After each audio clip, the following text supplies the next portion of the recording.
Product Clap, saison 1, épisode Lean Canvas. C'est parti.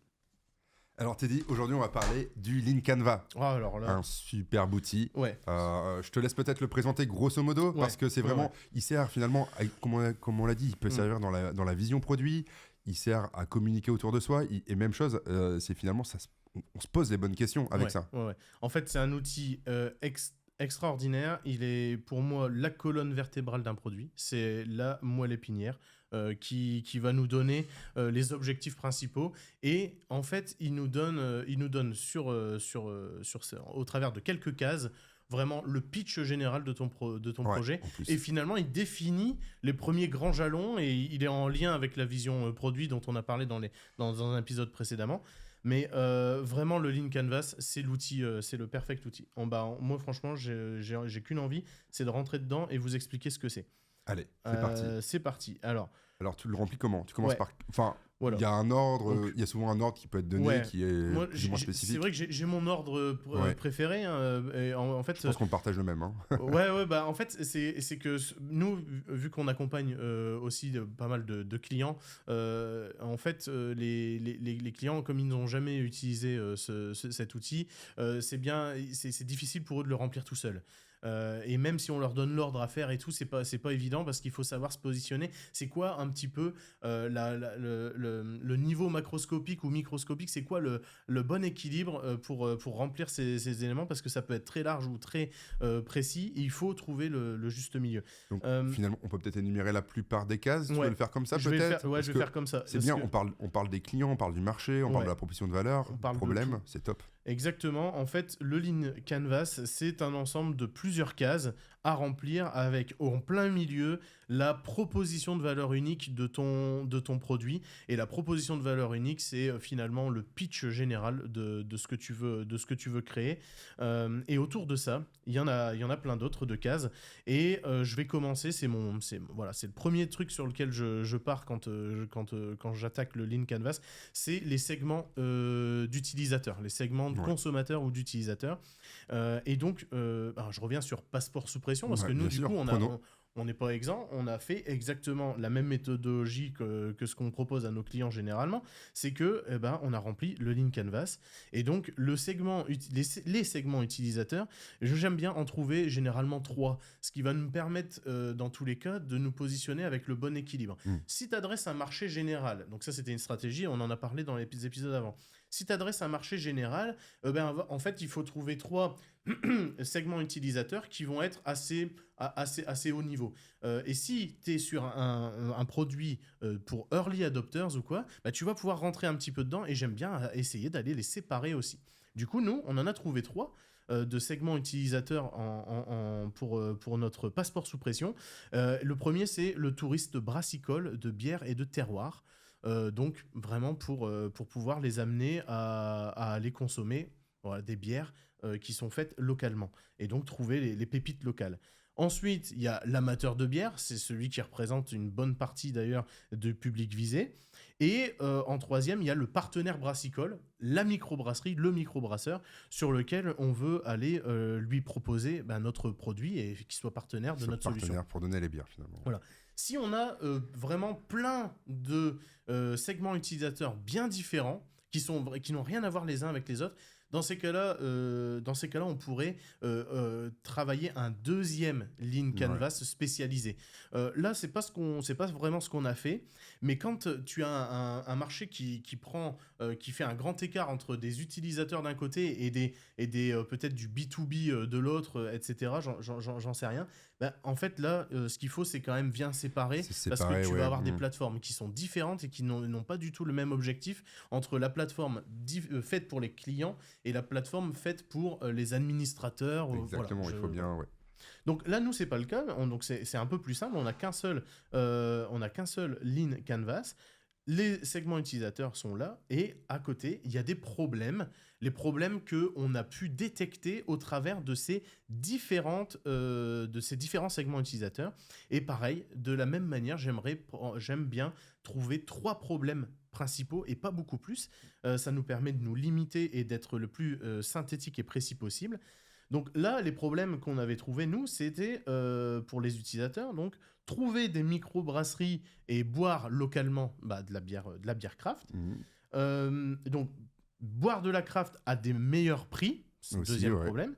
Et aussi répondre à une envie une demande de plus en plus présente. Une demande tourisme présente brassicole. du tourisme brassicole, effectivement. C'était de dire, voilà, quand on vient, en tout cas chez nous, on a des très belles activités à faire et un très beau savoir-faire à promouvoir, qui est en fait finalement la création la création de bière et donc les micro-brasseries. Donc pour les touristes brassicoles. Et toujours dans cette même case, là, on a les alternatives existantes qui sont intéressantes. Et si on fait le parallèle avec l'épisode précédent sur le marché, sur l'analyse des concurrents, on devrait les lister là. Donc là, on en a listé on va dire des génériques, mais nos vrais concurrents, on les a pas mis là pour pas faire de drop drop exactement. naming. Donc du coup, les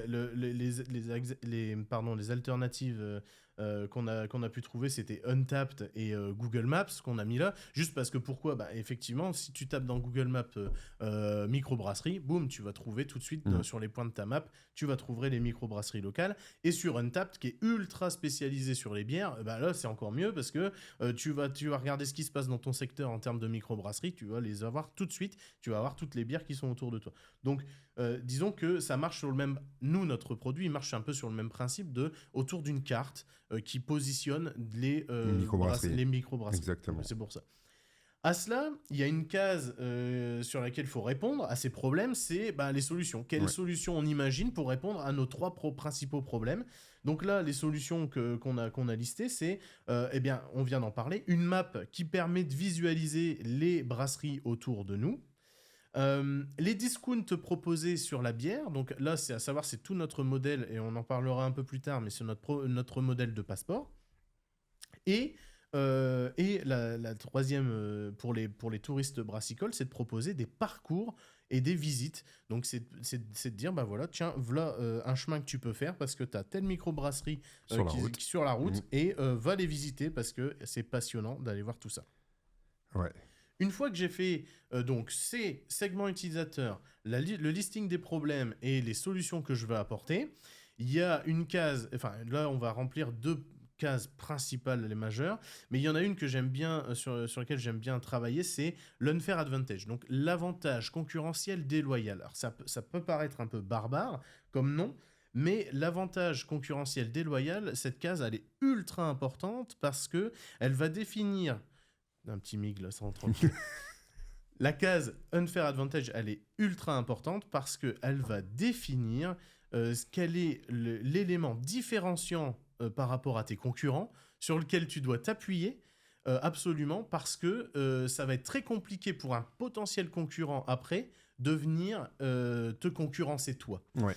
C'est ton élément différenciant qu'il faut chérir. Et moi, j'aime bien essayer, c'est pas tout le temps possible en fonction des cas, mais c'est intéressant d'essayer de venir prendre cet avantage concurrentiel déloyal et de remplir la case centrale qui est quand même qui est l'aboutissement de l'ensemble du Lean Canvas. La case centrale, c'est la proposition de valeur unique. Elle définit, cette proposition de valeur unique, le pitch général du projet. En quelques phrases, on doit pouvoir présenter à n'importe qui le projet et qu'il comprenne immédiatement. Et moi, j'aime bien pouvoir essayer d'intégrer comme ça l'unfair advantage à l'intérieur. Nous, là, par exemple, pour Passeport sous pression, on a mis que la proposition de valeur unique, c'était un passeport numérique qui permet de découvrir des microbrasseries locales réalisées par des microbrasseurs, tout simplement. Pourquoi ? Parce que nous, et on n'a pas parlé dans le premier épisode Mission, mais nous, on est allé faire un petit stage brassicole. Donc, on est devenu technicien process brassicole niveau 1, au moins ça s'est calé, tu vois, on est rentré dans le métier, On est rentré dans le métier, et toi Xav, avec ton associé, t'as lancé... En plus, oui, sur la bière, c'est vraiment la mission de l'entreprise, et donc ça guide aussi ce canevas-là, quoi. Et donc, l'unfair advantage, là, nous, c'était vraiment notre unfair advantage, c'est finalement un partenariat de brasserie, en fait, c'est avoir les bons noms, quoi. Exactement, c'est d'avoir des partenaires brassicoles, et de faire découvrir pour des utilisateurs un passeport numérique qui va leur permettre d'aller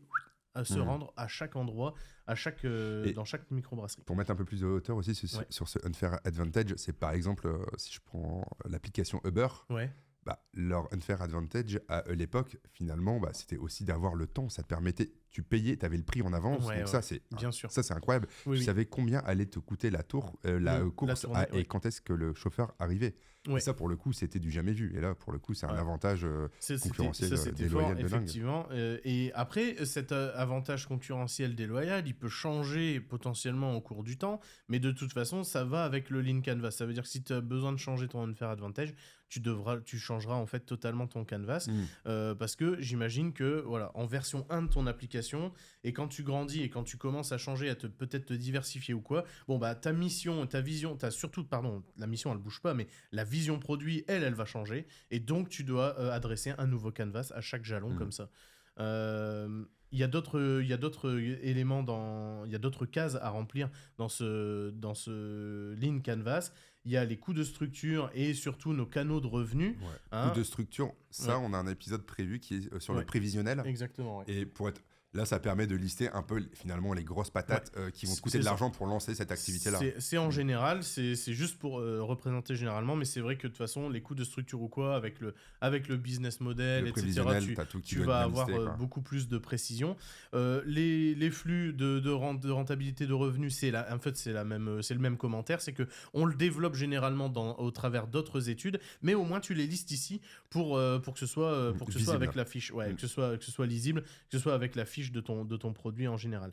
Et dans la proposition de valeur unique, justement, il y a le high level concept sur lequel j'ai pas parlé, mais ça c'est intéressant. Je sais pas si tu veux nous en dire un mot, Xav, là-dessus. Le high level concept, entre guillemets, c'est quel est ton grand concept large. Donc déjà, nous on a un passeport numérique qui permet d'afficher une carte, comme tu l'as dit, avec des microbrasseries pour boire pour boire local. Et nous ici, finalement, c'est une sorte de collection. On a mis le mot passeport derrière. Et donc ce passeport, en gros, c'est avoir une sorte de collection de timbres numériques, des endroits que tu as visités comme un passeport classique où tu visites le monde, tu as des timbres. Là, c'est des timbres de microbrasseries uniques que tu peux avoir pour avoir un verre gratuit, quoi.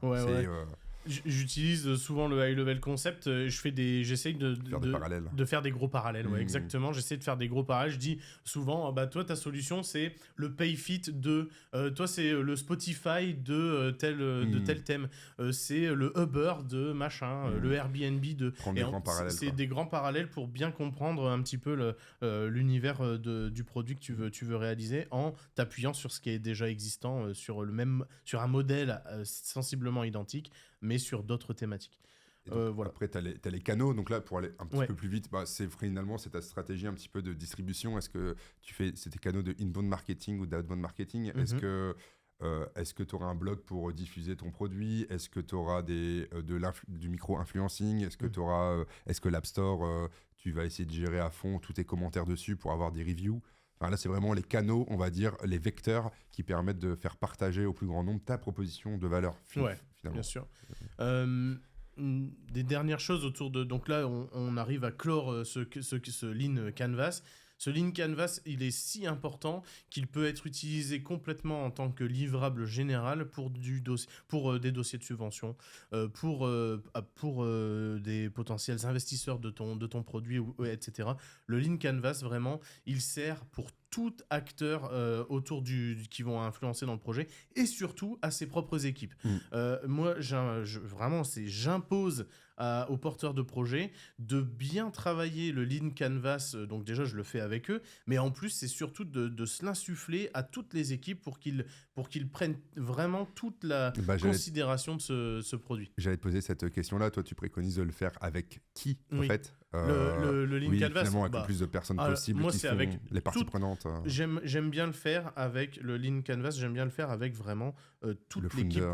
Le founder, évidemment, le créateur, le porteur de projet, c'est évident, mais surtout lui et ses équipes. Lui et ses équipes, parce que le Lean Canvas transmet la vision produit, transmet les valeurs et aussi un peu de culture, parce que quand tu le crées, il y a plein de discussions autour, etc. de ce canvas, parce que en réalité, dit comme ça, là, ça a l'air d'être tout con de remplir des cases, mais en fait, il faut bien se concentrer et être synthétique. Et être synthétique, faire simple, c'est compliqué, on le sait très bien. Donc du coup, ça demande quand même de faire pas mal d'itérations sur ce Lean Canvas, mais surtout, il faut le faire avec la totalité de ton équipe pour que toute ton équipe s'imprègne de la culture, de la vision produit, etc. C'est un livrable qui est méga important. Il est introduit dans un bouquin. On en parle directement dans le coin des ressources. Dans le coin des ressources, alors c'est parti. C'est parti.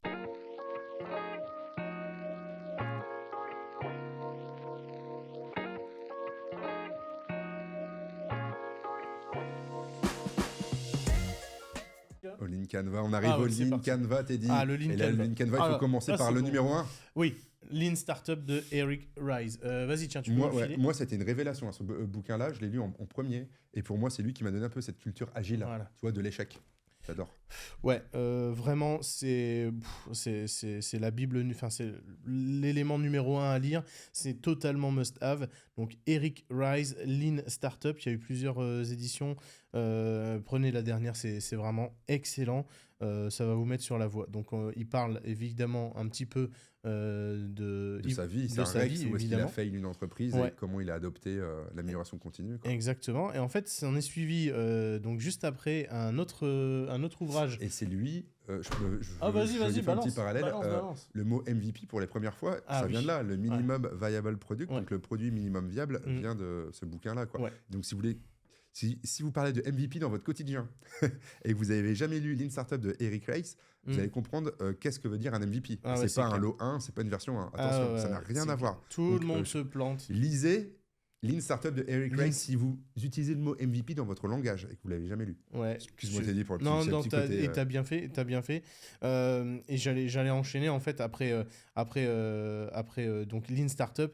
Il y a Ash Maurya qui a écrit la méthode Running Lean, dont la préface a été écrite par Eric Ries, justement, lui-même.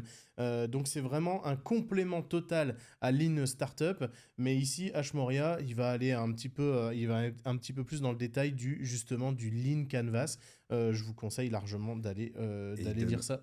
Il donne en plus plein de tips sur finalement votre stratégie de pricing, de prix, comment déterminer le bon prix, tout ce qui est interview utilisateur. Il donne plein d'exemples dedans, plein d'interviews. C'est un bouquin en fait pratique. Ouais, c'est la mise en pratique. Eric Ries, c'est vraiment de la théorie. Oui. Et là, on est sur de la pratique avec Ash Maurya. Et on a fait 2 autres de bouquins. Et les must-have, franchement, si vous parlez de Lean Canva, de Lean Startup, de MVP, il faut les lire. Il faut les lire. Ouais, c'est top. Alors surtout, si tu as aimé cet épisode, n'hésite pas à mettre un 5 étoiles sur le podcast, mais aussi un like sur YouTube ou même à venir commenter sur LinkedIn. Ça nous donne énormément de force. Ouais.